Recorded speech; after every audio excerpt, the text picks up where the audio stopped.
What is up sa inyo mga tropa? Bago tayo magsimula, shoutout sa mga nag-a-avail sa akin ng Canva Pro, Adobe Photoshop at sa mga printing template natin. Maraming salamat sa mga nag-a-avail dahil alam nyo naman na siguro dahil sa pag-a-avail ninyo ng mga ganyan sa akin, nasusustain natin yung channel natin. Ang ibig ko sabihin mas ginaganahan tayong mag-content dito. And kung gusto nyo mag-avail ng mga printing materials, i-click nyo lang yung description. Nandyan yung mga links natin kung saan kayo pwedeng makabili ng mga legit printing materials kung kayo ay magsisimula para hindi kayo mauto ng kung sino-sinong Poncio Pilato dyan na alam nyo naman na kung sino. And ang magiging content natin, manggagaling kay Norlane. Sabi niya dito, tatanong lang daw niya yung Epson 5290 daw niya, user daw siya nun at bago lang daw niya nabili. 2 days pa lang daw niya nagagamit. Pag magpiprint daw siya, may mga lines na naman. And brand new nga daw niya nabili yun. Solution daw niya,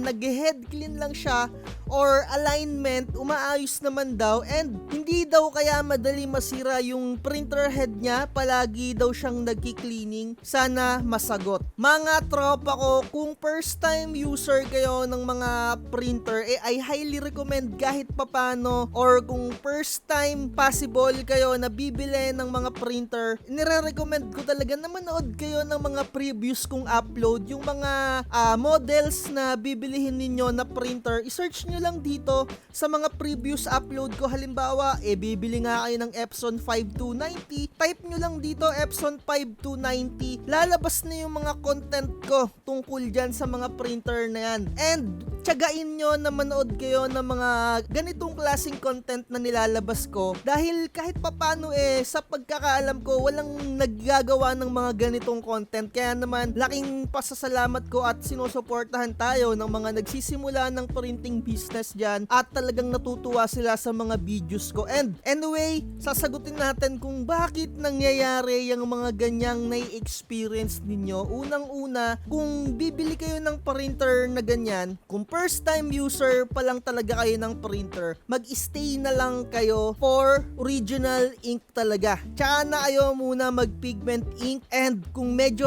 natututunan nyo na yung galawan dito sa printing business, tsaka na kayo mag-pigment ink. And syempre, bibili na lang kayo ng another na printer for specific pigment ink. Kasi kung nanggaling na ng dye ink yung pinaka-printer ninyo, medyo may chance na masira yung pinaka-printer head. Nasa sa inyo kung susugal kayo, pero mas maganda pa rin talaga na brand new yung inyong printer tsaka kayo magpipigment ink. And bakit nga may mga lines mga tropa na kagaya ng ganyan na sinasabi niya, brand new naman daw niya nabili. I-share ko yung experience ko sa printer na yan. And etong nakikita ninyo sa screen natin, eto yung pinaka-printer ko din na Epson 5290. Binuksan ko siya and nakita ko na yung pinaka-nozzle niya wala nang laman. Eto mga tropa ko, nangyari rin to sa akin nung bago pa lang yung printer ko. Pero etong video na to, nung time na yan, medyo marami na rin akong napiprint at nagkakahangin talaga yung pinaka-nozzle natin. Nangyayari talaga yan, hindi maiiwasan as times goes by, or kung nag-head clean kayo, nagkakaroon talaga ng hangin yan. Pero unang-una, eto yung nagiging problema niyan.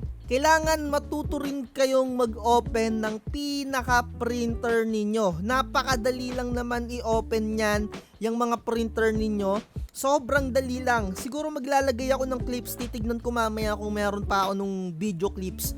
Pero eto yung nagiging dahilan kung bakit tuwing nag-head clean kayo, umaayos. Dahil eto, nagkakaroon ulit siya ng laman, yung pinaka-cupping station niya humihigop at eto, nagkakaroon siya ng laman. Kaya umaayos. And syempre, kapag ka magpiprint ka, yung pinakalaman neto, mawawala na naman. So, ang pinaka-solution, i-open mo talaga siya para ma-full yung pinakalaman netong mga printer ninyo na agaya ng Epson 5290, 3210, 1250 or kung ano pa man na mga lumang model. Yung mga bagong model kasi ng printer, hindi ko masyado alam kung ganito pa rin yung itsura ng mga nozzle nila or yung mga damper ng mga printer. Ito yung tinatawag na damper. Sa Epson 8050, iba na yung pinaka-design. Hindi nyo na siya mahihigupan ng ganito. At alam ko na-experience nyo rin yan sa mga printer ninyo na Epson 8050 or kung ano pa man, ganyan yung pinaka-solution pero hindi ninyo dito mahihigupan sa mga 8050. Dun sa mismong pinakalabasan ng waste ink, dun nyo siya mahihigupan. Pero etong 5290, dito nyo siya ihigupan sa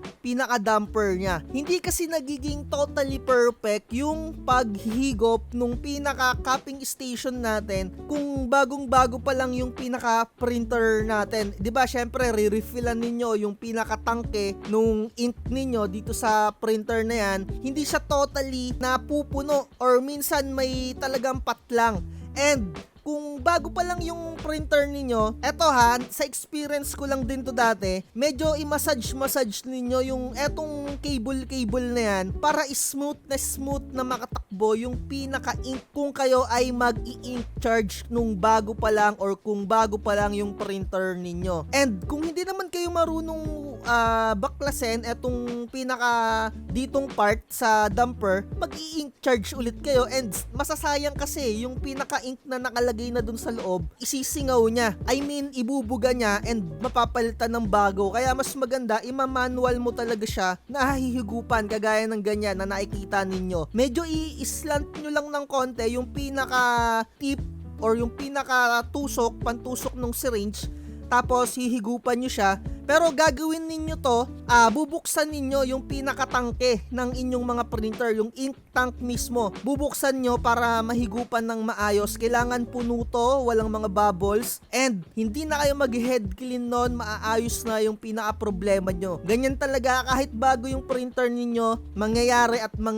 yan. Kesa naman head clean kayo ng head clean. And again, kung original ink yung ginagamit mo, talagang matibay yung mga printer head na yan. Hindi siya kagaya ng paggamit ng pigment ink na talagang lagi kang mag-head clean. Sa mga dye ink, matagal siyang masira. Sa totoo lang, ako isang buwan akong hindi nag-print sa printer ko one time nung mga dati, and isang head clean ko lang, walang problema, hindi nagbara yung pinaka-printer ko. Ayan, ganyan lang talaga yung gagawin nyo. Napakadali lang yan mga tropa, as in sobrang dali. Huwag kayong matatakot na gawin to kasi sobrang dali yan. Even grade school, kahit sabihin na natin na grade 3 yung gagawa, kayang gawin yan. Sobrang dali, as in basic pa sa basic sa 1+1 yan mga tropa. So ganyan lang medyo ipo-forward na natin para hindi nakakainip. Walang gumagawa ng mga ganitong klaseng video, saan nyo lang ito makikita na ganitong pinaka step by step. And kung meron kayong cleaning solution, pwede ninyong patakan yung ditong part niya. Ito yung tinatawag na cupping station. Ito, hindi siya pwedeng matuyuan ng ink kasi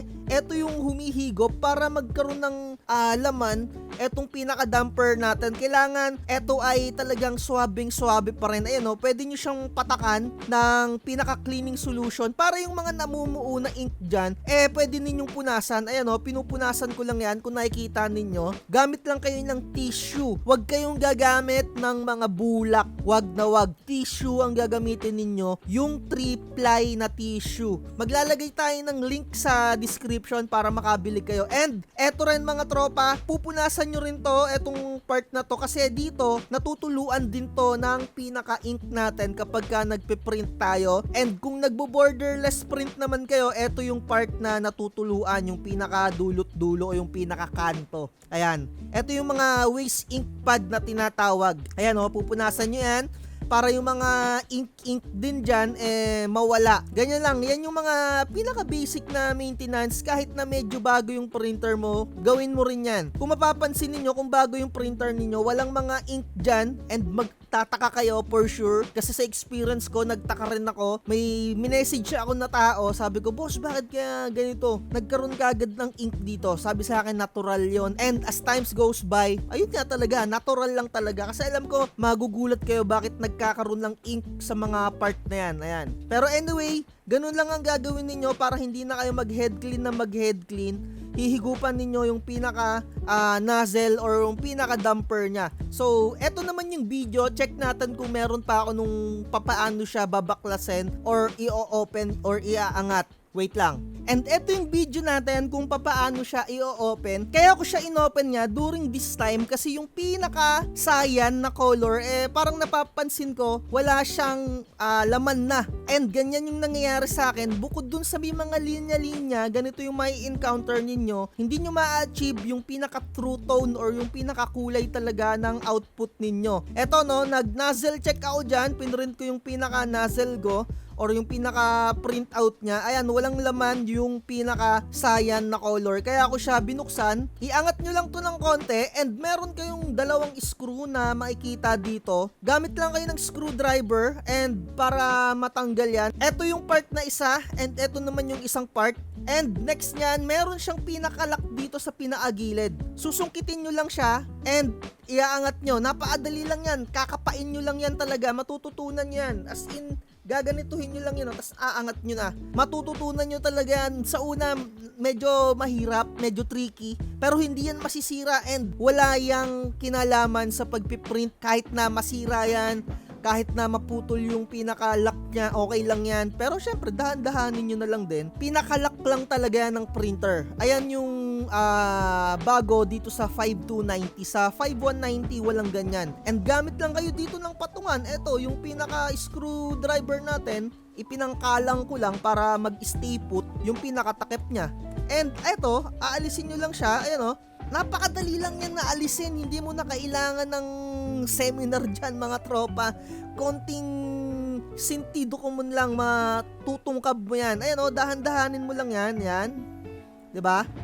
Ayan, susungkitin mo or kung hindi mo masungkit gamit yung mga kuko mo, kuha ka ng pangtungkab. Ayan o, makikita ninyo, wala na siyang laman. Mangyayari at mangyayari talaga yan sa mga printer ninyo. Pero kung ayaw nyong gawin to or natatakot kayo, mag-ready na kayo ng 800. Kasi 800 yung singilan sa mga lintik na mga technician na yan. 800 yung singilan sa ganito na napakadali lang naman gawin kung nakita nyo, diba? Ayan o, open nyo lang siya ng ganyan. So, hihigupan nyo lang yung pinaka-nozzle niya. Ayan o, ganun lang, 'di ba? Nakatipid kayo ng 800. 800 singilan diyan. Magpunta pa kayo sa mga repair shop. Ganyan lang yung ginagawa nila, 'di ba? So, sana natulong tong vlogs natin para hindi ka na head clean ng head clean and yung alignment, wag niyo nang gagalawin yan, yung alignment. Sobrang sensitive niyan, wag niyo nang galawin yon, baka hindi pa magpantay-pantay yung pinaka print out ninyo. Hayaan nyo na lang yon. At least nalaman nyo na kung paano yung gagawin. Kung brand new yung printer ninyo or kung nararamdaman nyo na lagi na kayo nag-head clean, kahit original ink yung gamit nyo, ganun lang talaga. So, dito na natin tapusin yung content natin. Sana naman meron kayong natutunan kahit isang maliit na bagay lang, di ba? So, message lang kayo sa ating Facebook page kung gusto nyo mag-avail ng Adobe Photoshop or yung tinatawag natin na one-time payment for printing template. Medyo pricey lang siya, pero lifetime access yon. Lahat ng printing materials, printing software ay nandun na. At syempre, updated din yon. Like, share, and subscribe. At lagi ko sinasabi, huwag magpapauto. Bye-bye. Huwag kang magpapauto, mag-isip ka sa pilian. Sa laro ng buhay, dama ang tampuhan.